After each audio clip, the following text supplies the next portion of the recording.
Assalamualaikum warahmatullahi wabarakatuh. Selamat siang. Puji beserta syukur marilah kita panjatkan kehadirat Allah Subhanahu wa taala yang Maha Ghafur. Shalawat beserta salam mudah-mudahan tercurah limpahkan kepada junjungan alam ani habibi wa habibana wa nabiyana Kanjeng Nabi Muhammad sallallahu alaihi wasallam. Alhamdulillah, dalam kesempatan kali ini kita diberikan kesehatan, sehat yang walafiat, untuk bisa berkumpul dalam mata kuliah membaca. Yang terhormat dosen pengampu mata kuliah membaca, Bapak Dr. Ahmad Saifullah Rahman MPD, juga kepada teman-teman sekalian yang saya banggakan dan saya cintai. Perkenalkan, nama saya Siti Samiatul Khairiyah yang akan memandu sesi diskusi pada kesempatan kali ini. Namun, saya tidak sendiri. Di sini saya ditemani oleh teman-teman kelompok 5, yang mana diantaranya ada Kholisah Ebina Azhara dan Sepnadi Taufik Rizky. Untuk itu, selamat menyaksikan. Baik, langsung saja kepada materi yang pertama, yaitu pengertian membaca intensif, yang mana akan disampaikan oleh saya sendiri. Baik, di sini saya akan menyampaikan materi tentang pengertian membaca intensif. Nah, yang mana membaca informasi secara cepat dan akurat, itulah yang disebut dengan membaca intensif. Membaca intensif, menurut Khalid Haras, Endah, dan Titik merupakan membaca secara cepat dan akurat untuk memahami teks secara tepat dan akurat. Adapun Daud mengungkapkan bahwa membaca intensif disebut juga dengan berbagai cara intensif dan efektif yang mana dapat menangkap makna dari suatu bacaan.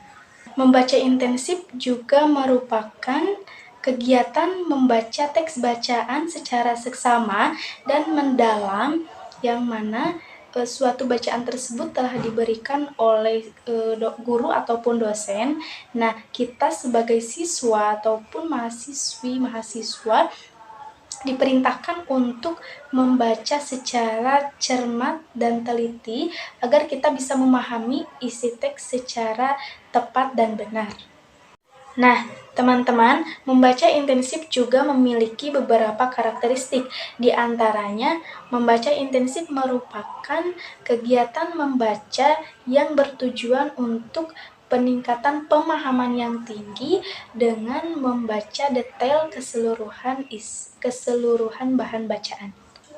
Mungkin sekian pemaparan materi yang dapat saya sampaikan. Untuk selanjutnya langsung saja kepada materi yang kedua yang akan disampaikan oleh Saudari Kholisah Ebina Azhara. Dalam melakukan sesuatu hal, pasti kita memiliki sebuah tujuan.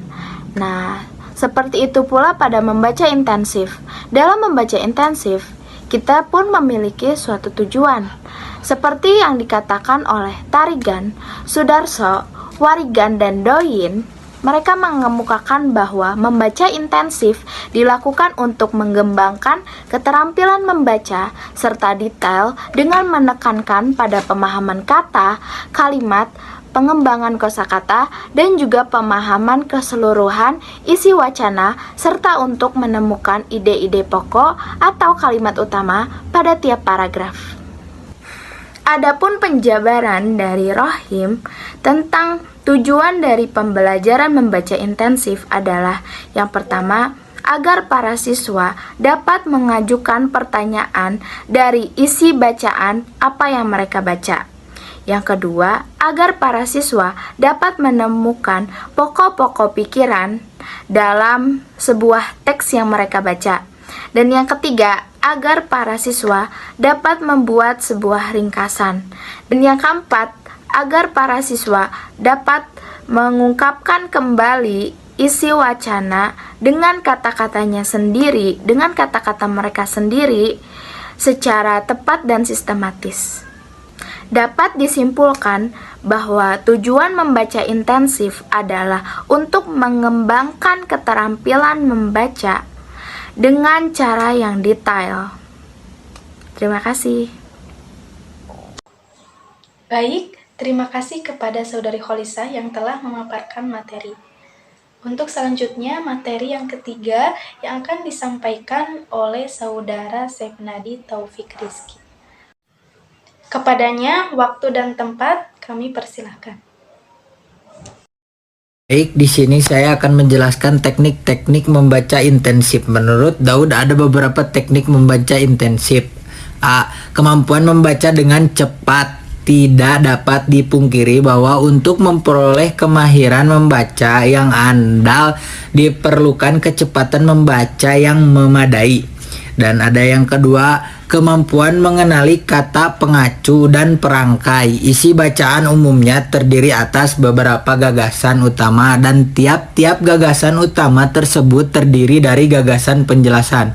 Hubungan gagasan yang satu dengan gagasan lainnya itu terwujud dalam penggunaan kata-kata pengacu dan kata-kata perangkai yang tertuang dalam bacaan. Nah, ada yang ketiga, kemampuan mengenali pola paragraf. Paragraf dikembangkan berdasarkan satu pikiran utama dengan beberapa pikiran penjelasan.